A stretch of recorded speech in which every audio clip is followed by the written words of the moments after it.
అందరికీ నమస్కారం అండి. Welcome to our channel. మనతో పాటు గెస్ట్గా ఉన్నారు అశోక్ కుమార్ గారు. సార్ నమస్తే అండి. నమస్తే అండి. సార్, ఒక వార్త అయితే ఇప్పుడు బాగా హల్చల్ అవుతుంది. పేర్ని నాని గారికి అరెస్ట్ రంగం సిద్ధమవుతుంది అనే వార్త ఇప్పుడు బాగా హల్చల్ అవుతుంది. నిజంగా అరెస్ట్ అది ఎంతవరకు నిజం? ఎందుకు అరెస్ట్ చేస్తున్నారు అసలు? అంటే దాంట్లో డెప్త్ వెళ్తే ఏ కేసులో అరెస్ట్ అవుతాడనేది కూడా ఒక క్వశ్చన్. ఓకే, ఒకటా రెండా వాళ్ళకే డౌట్. ఏ కేసులో అరెస్ట్ అవుతాడనేది పేరు నానికి, పేరుని కిట్టుకి, ముఖ్యంగా పేరు నాని గారి సతీమణికి కూడా డౌట్. ఏ కేసులో అరెస్ట్ అవుతాడని. పేరుని నాని గారి సతీమణికి అయితే ఒక క్లారిటీ ఉంది. ఏ కేసులో అరెస్ట్ అవుతారంటే కేవలం ఆ రేషన్ బియ్యం ఏదైతే దొంగతనం చేసి విదేశాలకు ఎక్స్పోర్ట్ చేయబోయినారు కాదు, చేశారు కూడా. కొన్ని వేల మెట్రిక్ టన్నులు పేద తినే బియ్యాన్ని ఎక్స్పోర్ట్ చేశారంటే అక్కడ ఇష్యూ అండ్ క్లాష్ ఎక్కడ వచ్చిందంటే జగన్మోహన్ రెడ్డి గారికి చెప్పింది, సార్ 100 కేజీలు బియ్యం ఎక్స్పోర్ట్ చేశామని జగన్మోహన్ రెడ్డి గారికి చెప్పినారు. సరే, ఆ 100 కేజీలు 20 కేజీలు బియ్యానికి వచ్చే వెల నువ్వు పెట్టుకొని మిగిలిన లూటీ చేసినటువంటి 80 కేజీలకు ఏదైతే డబ్బులు వస్తాయో అది గమ్మన నా పాకెట్కి వచ్చే మార్గం చూడు అని చెప్పినాడు జగన్మోహన్ రెడ్డి. లైన్ మొత్తం అట్టే నడిచింది కాక. కానీ ఏం చేశాడు పేరు నాని, ఈయనకు 100 కేజీలు అని చెప్పడం జగన్మోహన్ రెడ్డికి, అక్కడ 200 కేజీలు అమ్ముకున్నాడు విదేశాలకు ఎక్స్పోర్ట్. ఓకే, వాస్తవంగా అక్కడ జరిగింది అది. అంటే అధినేతను మోసం చేసి ఇక్కడ అది కొంతమంది ఉంటారు చూడండి, వాళ్ళ దగ్గర కోట్ల ఆస్తులు ఉంటాయి. డైలీ లక్షలు లిక్విడ్ ట్రాన్సాక్షన్ జరుగుతూనే ఉంటుంది. వాళ్ళు వేసుకునే చొక్కాయి కూడా పాత చొక్కా వేసుకోవడము, అంటే ఎందుకు 10 మందికి చూపించుకోవడం ఎందుకు, ఆ ధ్యాస కూడా కాదు. ఓరు నాయన ఈ చొక్కా ఒక 700-800 పెడితే యాని చొచ్చదు నాయన అన్నట్టు. ఆ విధంగానే పేరు నాని ఏం చేశాడంటే వాళ్ళ భార్య పేరు మీద దాదాపు 2 ఎకరాల మేర ఒక లీజు భూమిని తీసుకొని అక్కడ పెద్ద గోడౌన్ కట్టి, అప్పుడు పౌర సరఫరాల శాఖ మంత్రి అయినటువంటి కొడాలి నాని ఆయన దగ్గర పర్మిషన్ తీసుకొని గవర్నమెంట్ నుంచి వీళ్ళు రెంట్ వేయించుకునేవాళ్ళు.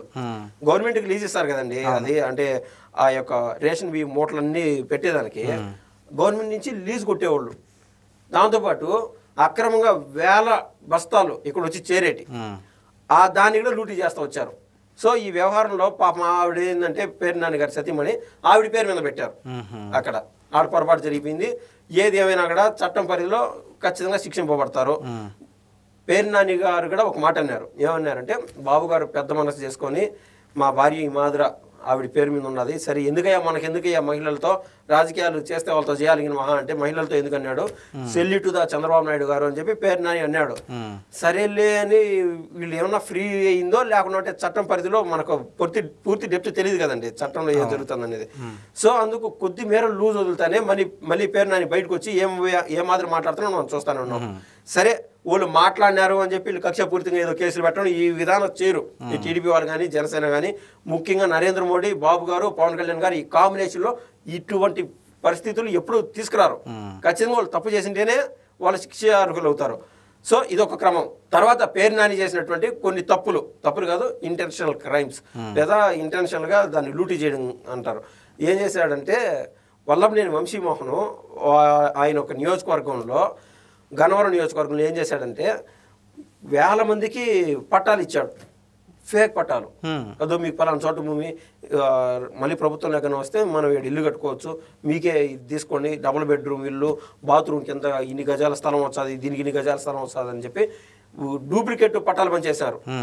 అదేంది తీరా ఎటువంటి టైం అంటే అది ఎన్నికల కోడ్ అమల్లో ఉండే సమయం. ఇప్పుడు ఎన్నికల కోడ్ అమల్లో ఉన్నది కదా, ఇప్పుడు కుదరదు, తర్వాత లాజిక్ కోసం చేశాడు. ఆయన 1000 పట్టాలు పంచాడు. వల్లభనేని వంశీమోహన్ చూసి కాపీ కొడతారంటారు చూడు, అదే మాత్రం ఆయన చూసి చూసి కాపీ కొట్టాడు. ఎవరు? పేరు నాని కొడుకు దగ్గర పోటీ చేర్చాడు ఇప్పుడు మొన్న ఎలక్షన్స్ లో. పేరుని కిట్టు దగ్గర వాళ్ళ తాత పేరే పేరుని కృష్ణమూర్తి, అదే పేరు పెట్టుకొని పేరుని కిట్టు అని ముద్దుగా పిలుచుకుంటూ ఉంటారు. ఆ కిట్టు దగ్గర 10,000 కుటుంబాలకి పట్టాలు పంచారంటే మీరు అర్థం చేసుకోండి. ఒక్కొక్క కుటుంబంలో తక్కువ 4 ఓట్లు 6 ఓట్లు తీసేసాను కదా, 3 ఓట్లని ఇవ్వడమా ఒక్కొక్క కుటుంబంలో? వాళ్ళు మనకి ఇల్లు కల్పించారు రా స్వామి అని చెప్పి కనీసం కృతజ్ఞతగా ఒక పూట అన్నం పెడితేనే ఎవరైనా కావచ్చు, మనకు వాళ్ళతో ఏదైనా శత్రుత్వం వస్తుంది, వాళ్ళని అన్నారు కూడా మనకు మనసు రాదు. ఒక సమయంలో మరి ఆకలితో ఉన్నప్పుడు అన్నం పెట్టాడు అని అట్టాడిది మనకి ఇల్లు కట్టించినాడు రా లేకుంటే మనకి ఇల్లు పట్టాలు ఇచ్చాడు, మనకు ఆ భూమి కల్పించాడు అన్నప్పుడు ఖచ్చితంగా ఓట్లు గుద్దిపారమవుతారు. రెండు ఆప్షన్ లేదాడ.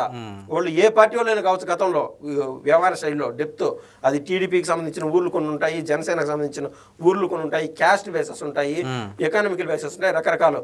టీడీపీని దాటి పక్కన వాళ్ళు ఓట్లేరు. అటువంటి ఓట్లన్నీ లూటీ చేసే విధంగా ఏది ఫేక్ డాక్యుమెంటేషన్ పెట్టి తర్వాత మనం చూస్తాం, మీరు సోషల్ మీడియాలో చక్కర్లు కొడతా ఉన్నాయి వీడియోలో. ఆ ఫేక్ డాక్యుమెంట్స్ ఏదైతే ఇళ్ల పట్టాలు తీసుకొచ్చి వాళ్ళు లబోదివ్వమంటున్నారు.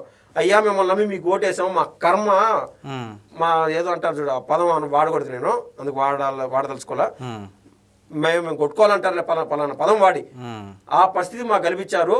ఆ మేర అంత మోసం చేయడం ప్రభుత్వంలో ఉండి, అది మాజీ మంత్రి అయింది, ఆ మేర మోసం చేయడం ఎందుకండి?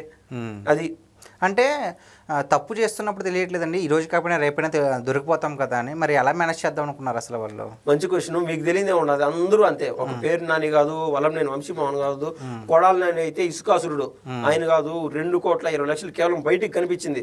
విడుదల రజనీ కావచ్చు, వీళ్ళందరూ ఏంటంటే నెక్స్ట్ 30 ఏళ్ళలో జగన్మోహన్ రెడ్డి గారు ప్రభుత్వంలో ఉంటారు.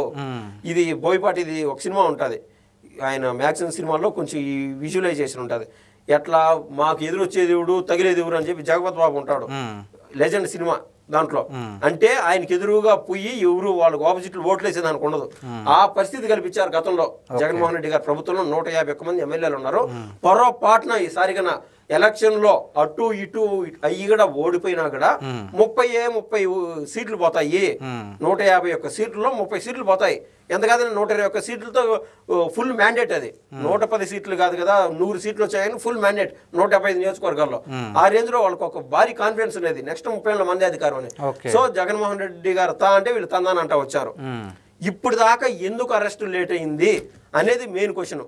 మనం అనుకున్నట్టు జనసేన కార్యకర్తలను, ఈ యొక్క టీడీపీ కార్యకర్తలను మనోవేదన పెరిగిపోయింది. పవన్ కళ్యాణ్ గారిని అయితే ఆయన అన్నటువంటి మాటలు ఎవరు మర్చిపోలేదు. ఇప్పుడు దాకా చెప్పుకుండా చూపించారు ఇది మీడియా సమావేశంలో. పేరు నాని అంత పర్సనల్ అటాక్ చేసినప్పుడు ఆ కార్యకర్తలు బాధపడుతూ ఉంటారు కదా ఇప్పుడు దాకా. సో ఎందుకు లేట్ అయిందని మనం డెప్త్ చూస్తే, మొన్నటిదాకా మచిలీపట్నానికి సంబంధించి అక్కడ బీచ్ ఫెస్టివల్ అని నడుపుతున్నారు. ఇప్పుడు మన ఆంధ్ర రాష్ట్ర ప్రభుత్వం ప్రతిష్టాత్మకంగా చేస్తుంది. ఎక్కడ బట్టి అక్కడ ప్రతి దాంట్లో ఇప్పుడు కర్నూలు దగ్గర ఓర్వకల్లు అని చెప్పి ఆడ డ్రోన్ కేంద్రంగా తయారు చేస్తున్నారు. అక్కడ కొన్ని 10 సంఖ్యలో కొత్తగా కంపెనీలు వచ్చి డ్రోన్ తయారు చేసేదానికి అక్కడికి వస్తున్నాయి ఓర్వకల్లుకి. అదేవిధంగా బీచ్ ఫెస్టివల్ ఎందుకు నిర్వహించారంటే, మీరు సారికి అక్కడ గోవాకి ఎక్కడికో పోయి ఆడానో డబ్బులు ఖర్చు పెట్టి ఏం చేసుకోవడం ఎందుకు, ఇక్కడే మనకు బీచ్ ఉన్నది. ఆ బీచ్ దగ్గర మనం చూస్తే వేల షాప్స్ ఉంటాయి. ఈజ్ ఆఫ్ డూయింగ్ బిజినెస్ అంటారు చూడండి, నిరంతరం రొటేషన్ ఉంటుంది. సో ఆ ట్యాక్స్ చేసినంత గవర్నమెంట్కి వస్తుంది, ఈజ్ ఆఫ్ డూయింగ్ బిజినెస్ అంటారు కదా. సో అక్కడ డైలీ ప్రజల దగ్గర డబ్బులు రొటేషన్ అవుతూనే ఉంటాయి, వ్యాపార లావాదేవీలు పెరిగిపోతూ ఉంటాయి. ఇప్పుడు అంటే ఇన్ డెప్త్ అనాలిసిస్ అండి నేను చెప్తుంది. ఇప్పుడు నా దగ్గర ఒక 10,000 రూపాయలు పెట్టి కొన్ని సరుకు తెచ్చాను. ఆ 10,000 రూపాయలకు నేను ఒక 3,000 రూపాయలు లాభం పొందినాను. టోటల్ 13,000. ఈసారి సరుకు ఎంత చేస్తానంటే 12,000 రూపాయలు సరుకు తెస్తారు. ఆ 1,000 రూపాయలు ఇంట్లో ఖర్చులు పెట్టుకుంటా. మళ్ళీ ఎంత వస్తుంది ఈసారి రొటేషన్ మీద ఒక 10,000 16,000 డబ్బులు వచ్చినప్పుడు మళ్ళీ ఒక 2,000 ఇంట్లో ఖర్చు. అంటే జీవన ప్రమాణాలు పెరుగుతూ ఉంటాయి. ఇప్పుడు దాకా ఇంటి కోసం ఒక 1,000 రూపాయలు ఖర్చు పెట్టుకోండి, ఇంటి కోసం 2,000 ఖర్చు పెడతాను, మళ్ళీ బిజినెస్ కోసం 14,000 ఇన్వెస్ట్మెంట్ పెడతా. సో డైలీ రొటేషన్ ఉంటుంది. అక్కడ ఉన్నటువంటి ప్రజలు బాగుపడతారు, అక్కడ పోర్టు తీసుకురావాలని చెప్పి బాబు గారు అనుకుంటా ఉన్నారు. ఈ వ్యవహారంలో అక్కడ లోకల్లో ఉన్నటువంటి మాజీ మంత్రి, ఒక మాజీ మంత్రిని కానీ అరెస్ట్ చేయాలంటే గవర్నర్ దగ్గరికి కాడికి పోయి పర్మిషన్ తీసుకోవాలా. ఇదంతా పెద్ద తతంగం. ఆడ పోలీస్ వ్యవస్థ అంతా మొబైలైజ్ అవ్వాలా, ఆడ అరెస్ట్ అంట ఈడ అరెస్ట్ అంట, చిన్నపాటి డిస్టర్బెన్సెస్ వస్తాయి. వాళ్ళకి ప్రజానేత అయినా కాకుండా కూడా మినిమం బేసిక్ సంపాటిస్తారు ప్రభుత్వంలో ఉండేటువంటి వాళ్ళు. సో ఆయన అరెస్ట్ అవుతే ఏదైనా డిస్టర్బెన్స్ వస్తే, బీచ్ ఫెస్టివల్ అంటే అందరూ ఆనందంగా జరుపుకునేటువంటి కార్యక్రమం అది, అక్కడ డిస్టర్బెన్స్ రాకూడదు అని చెప్పి ఇన్నాళ్ళు ఉపేక్షించారు. పేరుని కిట్టు అయితే దీంట్లో నుంచి తప్పించుకునే పరిస్థితి లేదు. మొత్తం వ్యవహారం ఒక సినిమాలో జూనియర్ ఎన్టీఆర్ అంటారు కదా, టెంపర్ సినిమాలో, లేదు సార్ ఇక్కడ 4 కాదు 5 మందిని అందరం కలిసి చేశామని చెప్పి. ఆ విధంగా పేరుని కిట్టుని నేనే కావాలని ఆయన మోసపూరితంగా ఆయన మోసం చేసేసి, నేను అంత డ్రామా వెనకల నేను ఆడిపించినాను, నేనే కింగ్ పిన్ను అని ఈయన ఒప్పుకొని ఈయన వెళ్ళిపోతే చెప్పలేంగిని, లేకుంటే ఇద్దరు పోవాల్సి వస్తుంది. అది అండి. థ్యాంక్స్, ధన్యవాదాలండి.